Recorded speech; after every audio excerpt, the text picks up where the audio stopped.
Under the lid is a code. Hold it. You then take your phone and you dial *459 *5#. You put in that code. Instantly, you get airtime or data, right? You also get a chance to enter into a draw. This draw means that 35,000 people... No, sorry. Rewind. Draw means? Draw. Enter the draw. This means that 4 people every week are getting 35,000 shillings. This 35,000 shillings goes directly to school fees. And school fees, we know, includes all these things. Buying uniform. That thing that needs to be labeled, etc., etc. So it's simple. Kiwi pay school fees. We are all happy. See, that's like that. Quick, easy, like that. Just buy Because you need kiwi anyway. You're going to have to buy it. And it's one of the items that you must buy. Shoe polish. Kiwi. Okay? Buy the kiwi, get into the draw. Stand a chance of winning 35,000 shillings that goes towards the school fees. Let's go. 2 birds, 1 stone. Kind of thing. This is the kind of thing that we talk about. Also, as you do all those things, remember when you with the heavy shopping, you want to use a reliable taxi. Now, the best taxi hailing app in this country is called Maramoja Taxi. And CT has downloaded it. He's been using it and he's been telling us about it. Maramoja, you download. When you hail a taxi, it brings you options right there at the front. It tells you, so these are the drivers that are available near you. This is the name of the driver. This is the photo of the driver. This is the vehicle that they're driving. This is the registration of the car. Okay, so you select among them, who do you want? Then they come and pick you. And before they come, they even call you and tell you, boss, naona umeniita. Should I come now? Yes, I'm coming. When they get there, they let you know, I have arrived, send you a message. When you get into the vehicle, they start a ride. For them to start a ride, you actually have received a code from the app, right? In the form of an SMS. Yes, it's in the SMS. And then you have got to give him the code. You have to read the code. The for digits, the driver. this. He enters it, then he starts. And even when you finish the ride, again you receive a code. Yes, you do. For you to end and you the read ride. the digits again, and then you end the journey. So you're in charge of your ride from beginning to the end. Yes.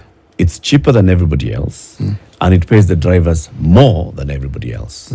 It's a Kenyan app. It's called Maramoja Taxi. Download it today. And if you download and use it right now and use the code SPICE30, you are going to get a 30% discount on your next ride. The code is SPICE30. Someone among you talking about money. Our conversations today are just going to be about money. First one is about revenues collected by county governments. We'll also talk about the national government. But what do they do with the money? Where does the money go? Our guest is Senator Ledama Olekina, the Senator for Narok County. Happy New Year, Senator. Happy New Year, Eric. How you doing? Doing very well. You look very well. Thank you. Yeah? I feel good. Lakini sasa umekuja na rungu kwa studio bwana. Surely.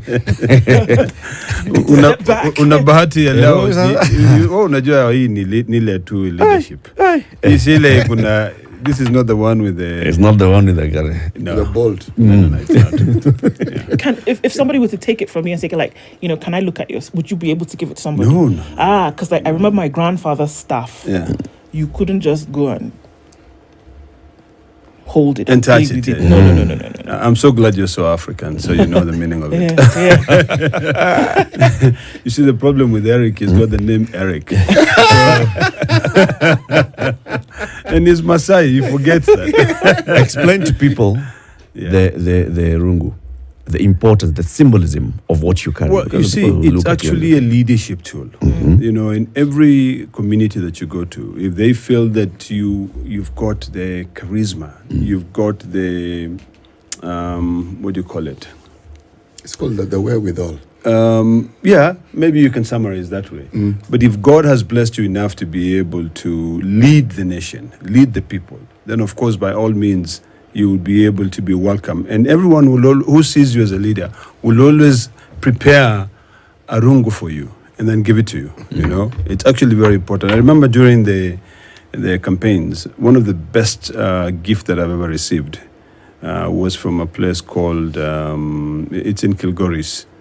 And this community really blessed me. And they decided that, you know what, we really love you and we want to give you this, you know. And then from there, I would go to another community and another community, and all of them would definitely give you that. Yes. It's what the community does to symbolize. Yes. This is our leader. Yes. Karibu sana to the conversation. Thank you very to much. To welcome you, CT has the day's proverb. This week's proverbs are from the Republic of Kenya. It's an African country. Okay. And the proverbs are in Kiswahili, and we want to bless our guests by asking them to interpret the proverb and tell us what they think. First, translate it to English. Yes. Exactly. And then interpret it. Yes. Adui aangukapo muinue. Adui aangukapo muinue. Say it in English. If your enemy falls down, lift him up. Why would I lift my enemy up? I would crush him. Seriously. I would crush him. The only thing that I would never do, is to crush a man when he's down. You know, I'd lift him up. But if he's my enemy, I'll apply the, what do you normally call it? The 10, what? Well, I can't remember the word, but I'll definitely crush him. Yeah. But if he's down? If it's a man who is down, for his honor, I will lift him up. Even if he's an enemy? That's where he draws the line. You know, I draw the line there. Because you see, in Maasai, we have a saying that says that you would rather lift a calf rather than you lifting a man, you know, a child or a man's, you know, I don't know how you translate it really. You know,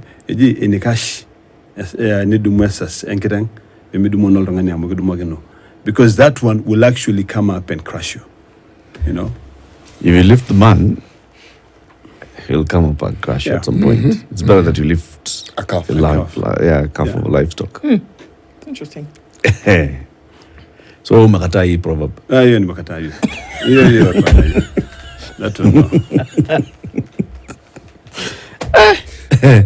Okay, you are an opposition person. You're opposing everything. Now you even started opposing our proverb this morning. No. Resist. Resist. Resist kama umeongea matope. Like so this time around it resist. You respectfully decline. Exactly. Okay. Sawa. Yeah. Now, Senator, there have been issues that we know we've been talking about in terms of, first at the national level, the Kenya Wildlife Service and the ministry in charge have announced an increase in park entry fees. Yes. Then we're also seeing that happening with the game reserves. The most, of course, the world-renowned Maasai Mara Game Reserve. There have been some moves towards that. But we take a step back and ask ourselves, when we see county governments, such as Narok County Government, collecting money from the Maasai Mara Game Reserve, it goes into the county kitty. It is for development of the county.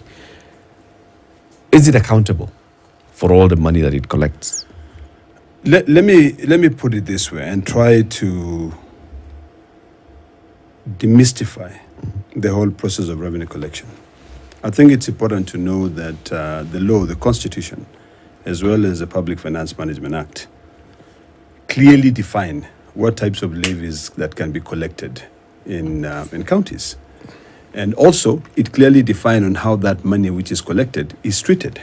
If you look at Section 109 of the Public Finance Management Act, it says that all revenue collected shall be deposited in the revenue fund account, except money which is otherwise exempted by an act of parliament or by the Constitution. And in most cases, the biggest problem that we've had is those in power understanding the fiduciary duty, the trust that has been bestowed on them by the public, and that they have a legal obligation to maintain that trust.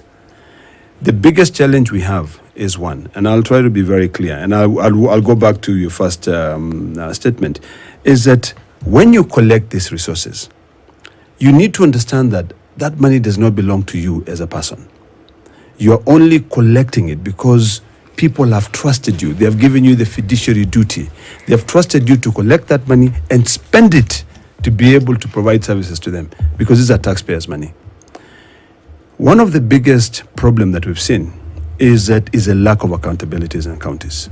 And I feel very sad about this because I sit in the Senate and I push for more money to go to the counties. And I'll still continue pushing for more money to go to the counties so that it can provide medicine to the people. It can also be able to provide good roads. It can provide water to the poor communities. And in most cases, it will also be able to provide bursaries. Right now, children are going to school. In Narok County, there are no bursaries because of mismanagement, you know. So that is where I draw the line. I say, I will raise money, I will push for money. If you collect money, make sure you account for that money properly. We have a problem that trickles down from the national government all the way to the county governments. If you look at the national government budget, even before that budget is implemented, there's a supplementary. Because someone starts thinking, oh, I should have spent this money this way, which is actually wrong. I think the first thing that we ought to do is to make sure that we understand the budget-making process. We go through the budget-making process. There's a budget policy statement. We come up, we go through the division of revenue and all that stuff, and then the budget is made. When you make that budget, it has to be informed by the budget policy statement. But in most cases, if you look at even Treasury, when they come up with the budget policy statement, is a cut and paste of the previous budget policy statement because legislators do not have the time to read and understand and also be able to demystify to the people the whole thing of the budget making process. So you'll find counties that will come up and the CC finances will read a blotted budget. And then they will have like 6 or 7 supplementaries because along the line, they'll realize we have a problem. Either we have a shortfall in revenue collection, or number 2, we, do not value this.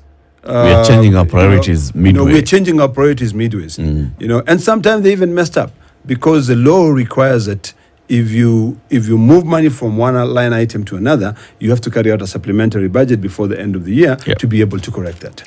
Now, going back to the money which is collected, is it used wisely? It is not. And I'll tell you why. You see, the framers of the Constitution put the control of budget there so that the control of budget can clearly give the authority for money to be released from the exchequer. What the problem is, and I think Senator Kio Mutata had attempted to explain to the public where the problem was when it comes to the issue of the independence of Treasury, the independence of, county governments, the independence of our institutions. The president controls the treasury. He shouldn't control the treasury. The treasury should actually be independent. So, I agree with Omutata when he talks about us realigning, or rethinking the Public Finance Management Act so that we can ensure that we give these agencies their independence. That goes down also to the county levels. If you look at the assemblies depend on the governor so that he can be able to give the money. That is one of the things that I'll say today is that this year we will push for the independence of their county assemblies so that they can be able to have their own treasury, And if treasury in the national government is independent, when the money is released and the control of budget is satisfied that that money has been released and is going to be used for the intended purpose, then by all means, we will have some form of discipline in how the money is spent. What has been happening right now, and I've called off Narok County for this, because what they will do is that they will send a cash requisition to the exchequer through the control of budget. It will literally be a cut and paste of the previous requisition. When you look at the folio, there's something called folio B. You will look at, it's like a spreadsheet. They will say we are requisitioning money to do what? To pay Eric, to pay so and so. But when the money reaches the county government, it is diverted to other people.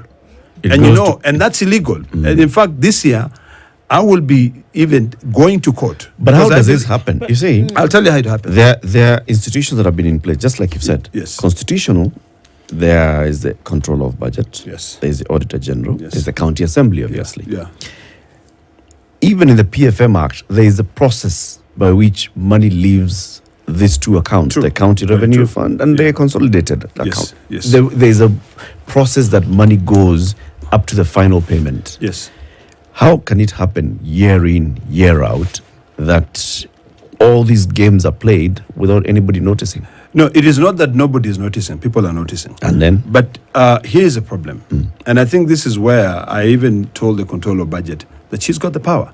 If you read the Constitution clearly, the Constitution says that she cannot release money unless she's satisfied that that money is going to be used according to the Constitution. Now, where the problem comes in is the power given to the CC Finance. You know, there are two levels of approval that is required. When the money is requisitioned from the controller of budget, there's a line item. So, in fact, the CEO of Finance will write to the controller of budget and say, we want a credit from this line item. Yep. The controller of budget will look at the budget and they will see whether the money is there, and they'll say, and they will release based on paying the following expenditures. Yes. Now, when the money leaves there, the money goes to IFMIS. You know, the IFMIS director releases the money is in IFMIS. Where the mischief comes in is before the last click of the payment, which is called the internet banking, IB. So at the IFMIS, everything is clear. You showed that we are paying Eric, you know, and Eric is excited, he's about to get his money. But where my brother sits is in the bank. Now, all of a sudden, another list of people, you know, is produced for the second authority, because it's got two levels of approval. Okay. Approval 1 and approval 2. And the PFM, or the Public Finance Management Act, places the CC Finance as the head of treasury of the county assembly. So the CC Finances are the most powerful people, you know, and they sort of like, they topple over their chief officers, you know, because they say, I have these powers. They topple over the chief officers. That's where we need to draw the line. That's where we need to look at and say, this is ridiculous, and we now need to sue both the approvals, those two approvals. Senator, you're talking about illegalities here. Yes. We're not talking about, you know, run-of-the-mill, any kind of office behavior. Very We're true. talking about illegalities. And it is clear that it is common practice. It's been happening for some time. But the question is, how come, especially coming from an oversight role, how come we've not seen that any kind of action comes?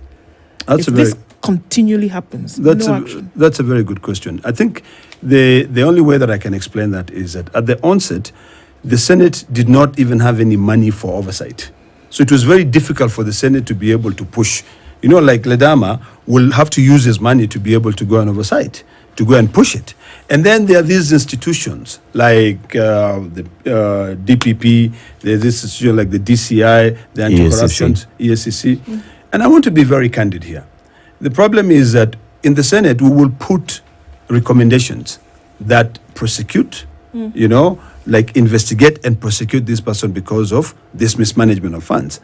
Then, of course, these governors will take all the monies and they will go and they'll pocket this other institution. That's a fact. You know, so now for us this year, I have decided that it doesn't matter whether I'm going through the Senate, I will still go to that arm of government that has got the power of mercy, which is the judiciary, because it is the last point where you get justice. And it is ridiculous for us to be given an opportunity to serve people, yet some people think that they are a gift from heaven to be able to come in and, you know, sort of like traverse the whole country with helicopters and use money that belongs to the public. So now we will use all avenues. We will use the Senate, we will use the courts, and we'll also go to the public for the public to know how their money is being spent. So in addition to money being diverted to places where it's not supposed to go, we now, if we're looking at Narok specifically, are seeing a situation whereby there's a suggestion that park fees be raised, right? I've always been an advocate for domestic tourism, to even look at a way in which these prices can come down so that more Kenyans will be able to visit some of these places and you'll be able to rank up your numbers because more Kenyans are going to these spots. But if we're looking at a situation where the prices are going up and we're already saying that money which is supposed to come in has been diverted and gone somewhere else, what are the guarantees that if you even raise these prices, actually going towards things like conservancy, it's going towards upgrades? We can't even be sure of that. No, let me put it this way. I'm always against a few institutions like the IMF and the World Bank. I'm always also very clear on defining colonialism and neocolonialism. What is happening in the Maasai Mara is coupled with a few factors. Number one, there is an issue of neocolonialism. There is an issue of exclusivity. There is a group of kaburus who are now pocketing the governor and saying, listen, let us make Maasai Mara exclusive. So the only way for us to make Maasai Mara exclusive is by us increasing park fees to reduce the number of people who are coming in, so that the only people who can come to the Maasai Mara are exclusive. There are people who can be able to pay a lot of money. Because it is absolutely ridiculous for you to say, to be able to enter the park. I'll be very honest. Let me just finish. Allow me to finish. Okay. Because one thing, Eric, about me is that I will never say anything that I do not have facts on. You know? Because how do you justify? You've got a backpacker. You know, Eric, you and I are middle-class people. You know, we go to the park. You have a family, you know, you're a Maasai, so maybe you have 2 wives. You have about whatever, and you happen to live in, in the States, and you decided, oh, I'm getting what? The US citizen back to Kenya. You know, so I'm going back to Kenya. So when you come back to Kenya, you forgot to get your dual citizenship. So you are coming back as a Kenyan with, you know, you're feeling so generous. So you come in, you have your wife, you have your 4 kids, so you're 6 of you. And then you say, we're going to the Mara for 3 nights. Before you enter the Mara like this, you are told, Eric, for you to enter alone is $280. For your wife is $280. And that is $200. That is $80. You can't afford. Then you say, oh, what do I do? Then you now say, okay, where are these Kenyans who have got camps here? They're all outside the park because they cannot afford. So this middle class man who has really worked so hard, you now decide, I'm just going to camp here. So you camp there, you'll actually be sitting at the periphery watching at the wildlife because you cannot go in. You know, what is happening is that, one, there are few individuals who feel like they want to own the Mara exclusively. So they look for a gullible leader, and then they tell him, listen, you raise the parks, these people who do not want to pay, they can go. Forgetting that tickets to the Mara is like buying tickets for a Super Bowl. They are sold through a pre-sale system, whereby you buy your ticket maybe a year or 2 years in advance. You know, forgetting also that there are legislations in other countries. We depend so much on tourists from the West. You depend on tourists from Europe. The European Union, the laws in the European Union, laws in terms of pre-sale tickets, they're very clear. You cannot increase them more than 8%.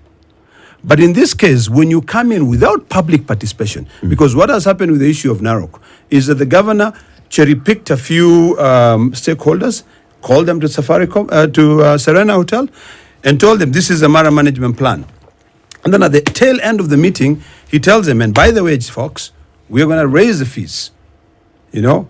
And I'm like, if anyone objecting? Anyone objecting? And I said, okay, no one is objecting, no one is talking. Senator, who owns the Mara? The Mara is owned by the residents of Narok County. In fact, the Maasai people owns the Maasai Mara. It is not owned by the national government. It is owned by Narok County government. So if the county government looks at one of its revenue streams and proposes to increase the amount of money that it's raising there, why would you bring in the issue of kaburus and all these other conspiracy Because it is an issue of public participation. Narok County has got 6 constituencies. It behooves the leadership of Narok County to traverse the entire county of Narok and seek, you know, the residents' opinions. That's number one. Number two, there is a federation of tourists, of tour operators. These are the people who are bringing tourists. Okay? You need to be able to call all of them and seek their opinion. I have no problem with fees going into the Mara being raised gradually. But you cannot wake up all of a sudden from $80 to $280. You really cannot do that. It is ridiculous. You know, and that is the reason why when you, in your first statement, you talked about KWS. The reason why KWS was stopped by the court is because they did not seek public opinion in terms of raising that. And that is why the constitution is there.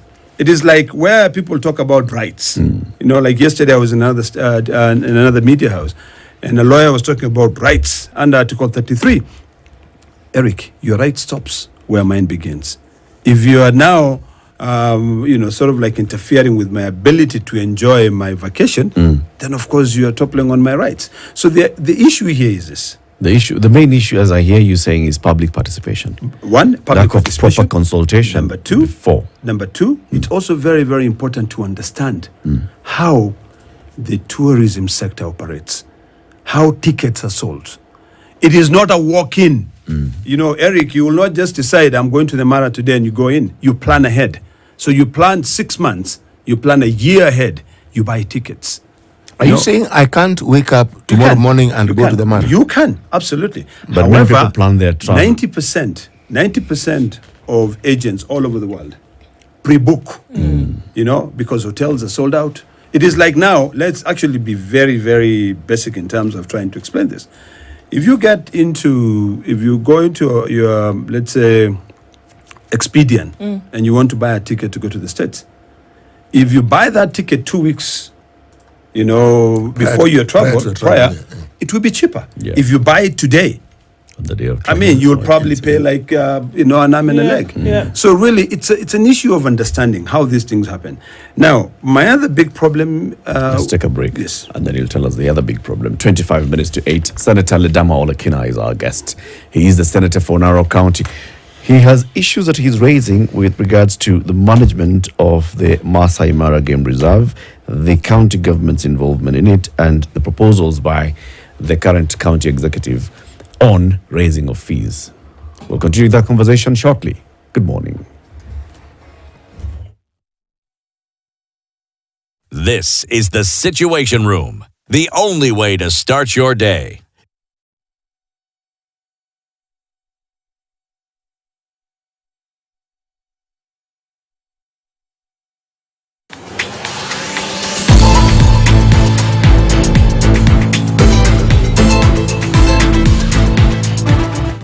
Hi guys, my name is Sheila Wakio, a travel and lifestyle content creator, and I am a millennial on the move.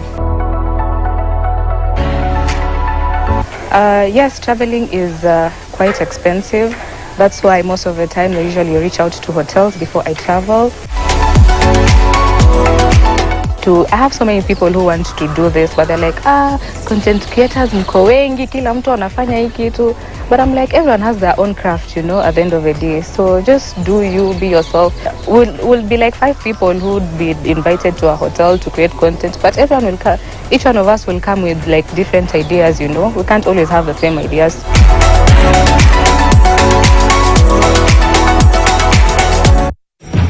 Nimeget airtime. Airtel Money inakuokolea. Really? Ukiwithdraw chapa kwa Airtel Money agent, inakurudishia hiyo transaction fee kama airtime. Auntie. Karibu.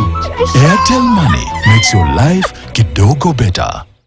Njema, mchezo mpya kushinda hela umewasili. Tazama utuzwe ni mchezo rahisi na njia haraka ya kushinda hela ukitumia simu yako. Kuwa mmoja wa mamia ya washindi kila siku. Jishindie kuanzia shilingi 20,000. Ni rahisi. Deposit kuanzia shilingi 20 hadi 99 kwenye paybill number 145656. Account number KTN. Shinda sasa hivi. Draws na washindi kila hour. Kumbuka, deposit kuanzia 20 bob hadi 99 bob kwa paybill number 145656. Account number KTN. Na unaweza kujishindia hadi 1,300.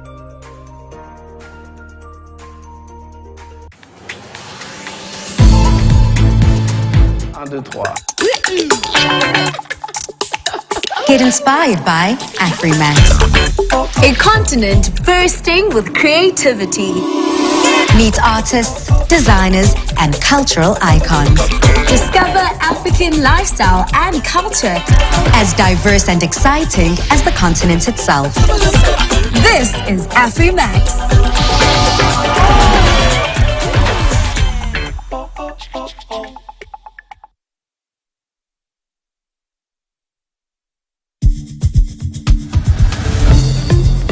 We value your feedback and welcome your comments, queries, and complaints regarding our content.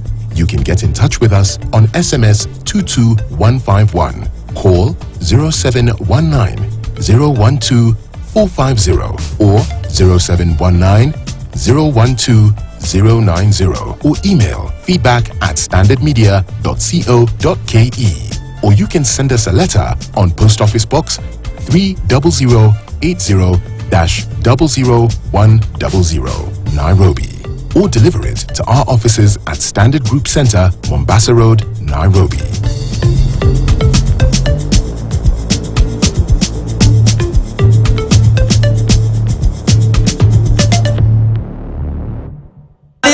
Everybody.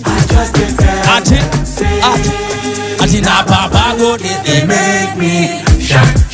Everybody,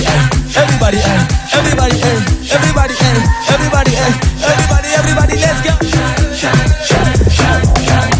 Mafans wangu wa motisha baba. Watu wamepiga pesa worship unasema mimi nataka kuchezea Bwana chezea Bwana chezea ati sababu yumwema Fanta. Submit to the fizziest of fizz. Surrender to a bubbly bliss. Succumb to the flavor frenzy. Fanta. Indulge with a sip and snack.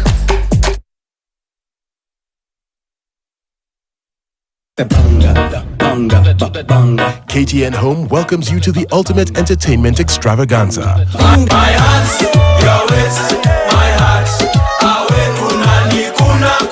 We've got the hottest shows and the biggest stars. Yeah. You're my provider. Yeah, you're my provider. Get ready for a television experience like no other.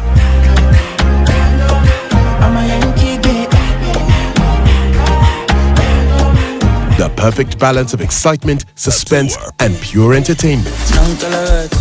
Hii back to school shopping week. Katika to 100% real deal at over 100 Naivas Kiloko. Twende back to school na Naivas Kikwetu Fiesta. Naivas saves you money. CEO Stories Ajaba. Going on the game drive, guess what? The thing that they see are thousands of cows. Why the hell did I travel all the way from America to come and see thousands of cows? So there's mismanagement. You're talking about $21,000. Yes, for a family for 3 nights. For 3 nights, just to enter. That's just park fee. Yeah, it's not accommodation. It's not game drive. It is not game drive. It is not It is not IMARA. It is just park fees to enter, which is absolutely ridiculous. And the problem also is this: not all that money goes to the county coffers. Where does it go? That money, like I'll give you a very good example. During the Christmas season, the CC Finance of Narok walked into the park. He was doing random checks. Then he goes in, and then he finds the park administrator. The park he finds the vehicles, and he says, "Can I see your tickets?" So the guys were like, "Oh, can you talk to the chief park administrator?" So he goes in and he says, "Hey, where are the tickets for that vehicle?" He says, "Oh, hold on a minute." So the guy calls the governor. He doesn't get the governor. He gets the brother of the governor, because he seems to be now the de facto governor. Right. And then he tells him, "Tell him you don't report to him, you report directly to the governor."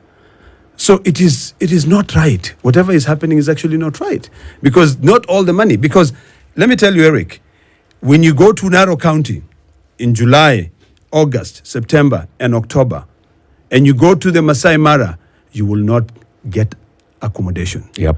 And how many beds are in Narok County in Maasai Mara? There are 5,332 beds. That's within the reserve and the conservancies. Inside the reserve. Only inside the reserve. There are 117 camps. 117 camps. Along the cap, whatever. And then there are 46 tented camps inside and lodges. So if you add all those people, you count how much money. So let's say $280 multiplied by 5,332 beds.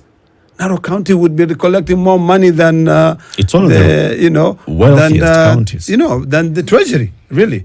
If you think about it. So where is that money? How come that money is not there? So the problem is this. So you tell us, where's the money? If you are asking me, I'll ask the governor. I'm following it up. Trust me. I'm following up all that money.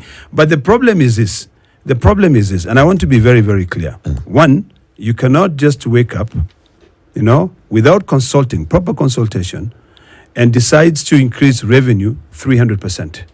And then the other very big problem, for the last, how many years has the Maasai Mara been in existence? For the last 60 years, we have always been operating on a 24-hour ticket. 24-hour ticket. Now you are told, no, you will not only pay $280, but you will only stay in the Mara for 12 hours.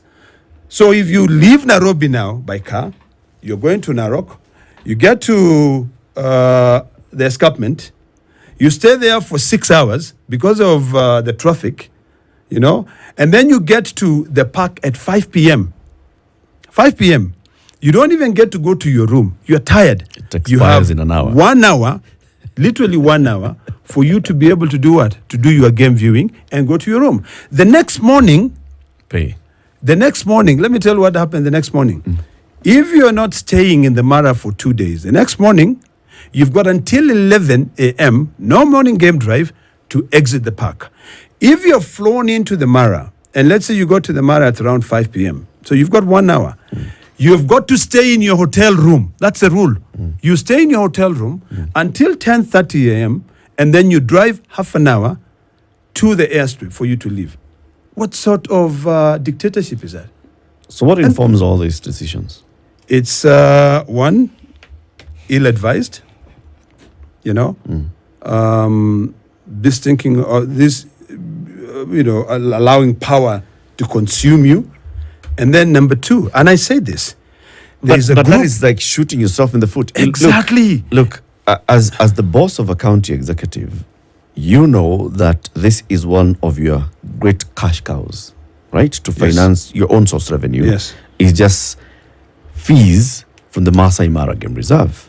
And around there, you know very well that this is how I can finance my budget. So you know very well that if I do something that is detrimental to this, it'll affect not only how I'm able to govern, but also the promises that I made to the people.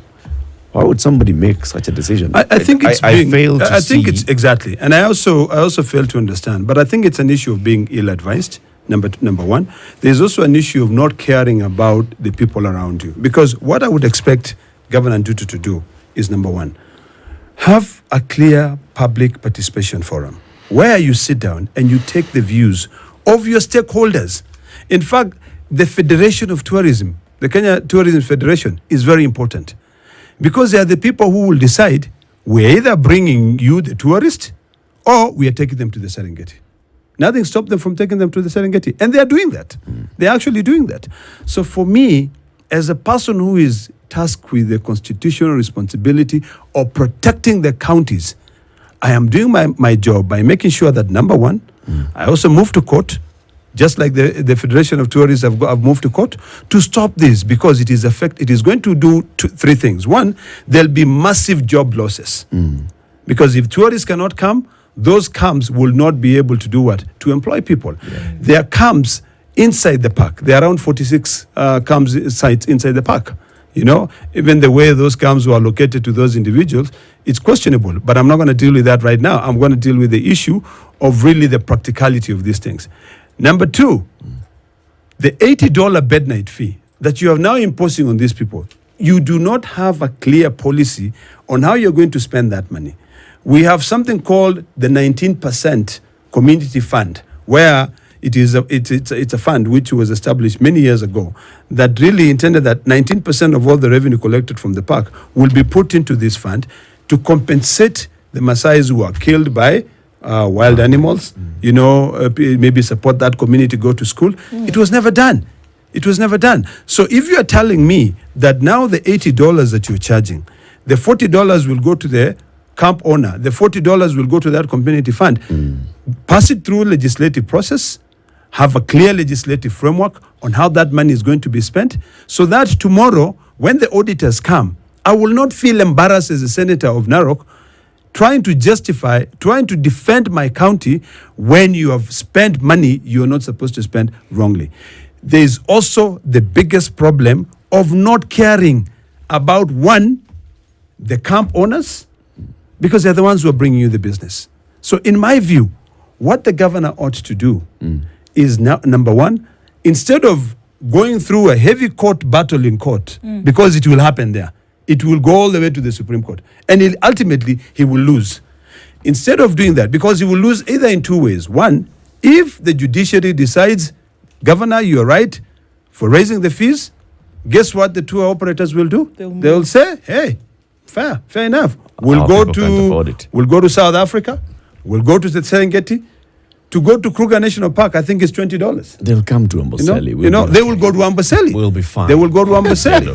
They will go to Amboseli. So really, for me, I'm not just whining, but I'm just saying, the governor, Patrick Ndutu, you need to think. Listen to the Seriously, people. you need to listen to the people. Mheshimiwa, there is a Wildlife Conservation and Management Act. Yes. 2013. Everything you're saying, it lays down quite clearly. One of the things that must happen, you're talking about a wildlife endowment fund and a compensation scheme. It is in the Constitution. It is not a suggestion. It is not something that you're supposed to do when you like, or if you don't, you must. So, meaning if it isn't there, then someone is in contravention of that act. Precisely. Absolutely. And then there's this little thing when it comes to revenue. I'm glad you just raised that, because then that will be meat or fodder for my case as well. Yes. There's something called the equitable sharing of whatever resources that accrue. Now, in the absence of certain structures that are put in place to ensure, because you're talking about funds, the money comes in. Everything in the Mara belongs to the people. It's not complicated. Absolutely. It's not complicated. That's where the term equitable comes in. How then do you know? And it can't be equitable if you haven't consulted the communities to understand what their needs are, so that it can be the funds can be allocated to meet those needs. So if you're saying indeed that the governor isn't conducting public participation, then the question you ask is, okay, first of all, how much money is being raised? And when this money is being raised, some money trickles down to the communities. What is it? How is it that it is conducted? And is there a deficit? And if that is a deficit, is it a deficit that is mentioned and brought about by the community to say, look, this is what we wanted and this is what we've gotten? Because what the county government is instituted to do is to provide, in the name of development, processes that will benefit the people. Now, when you, as the county of Narok, have one resource that other people would salivate and wish and die for, because if you're talking about your own source revenue, there are very few counties that have serious own source revenue, like the county of Narok. Yes. So many questions abound. Now let me just tell you what I'm about to do. I will institute an accountability mechanism that has never been seen in this country. Number one, I will use my position as a senator and my platform in the Senate, first of all, to summon all hotel operators in the Mara, for them to provide me with a clear audit of all the tourists who have spent a night, if it is one night, if it is 3 nights, in their camps. I will compare that apple to apple with the money that the county government is saying that they have collected. I will also knock on KRA and I will say, gentlemen, it is about time that we all work together to ensure accountability of the money which is collected in the park. By doing that, it will then it will force that discipline to be able to come in. Then we will now talk about the equitable sharing of that resource. We will talk about what the Environmental Act says in terms of that compensating that community. Because we will be very clear. I will never have to come here and look at Eric in the eye and say, Eric, although we are collecting 5 billion, we are only reporting 2 billion. We will now require, even if this calls for a motion, even if this calls for legislation, I'm prepared to do that. We will now require a very clear process of understanding how many tourists have gone to the Mara. If you have flown into the Mara, we don't need to have your name because we have to deal with the issue of data protection. Even if it's a number, we'll have a number. Okay? If you enter the park like this, we'll have a number. At the end of the month, we will calculate how many people have entered into those hotels. We will take the data from the hotels, we'll take the data from the revenue collectors, and we will compare apples to apples. You know, because if you think about it, KRA has a stake in this, a very big stake for national government. Because if Eric comes to the Mara today, you will pay your park entry fee that will go to the Narok County. You will go to the hotel, you'll have a beer or two, you'll have your accommodation. KRA has a stake there. So by knowing how many people have spent a night in, let's say, for instance, Mara Plains Camp, which is owned by one of the Kaburus, you know, who are trying to seek for exclusivity, we will say if you have like 50 guests who have stayed there, how much did you charge them? You know, those 50 must be reflected in the same database of the Narok County revenue collection. Senator, before we run out of time, there's something I want to ask. Among people who call themselves conservationists, who believe in conserving wildlife resources. Now, wildlife doesn't just refer to the animals, but the ecosystem within which they exist. There is the balance that is always talked about within the ecosystem.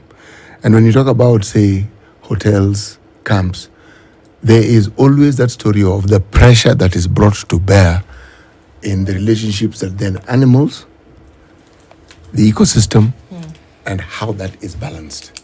So when people talk about exclusivity, I mean, whether they talk about it or whether they talk about it, what really is their claim? Are they saying that, are they fighting for preserving the ecosystem of the Mara? Absolutely not. Or absolutely, they are lining their own pockets. Do they just want to keep other people out? They want to keep other people out.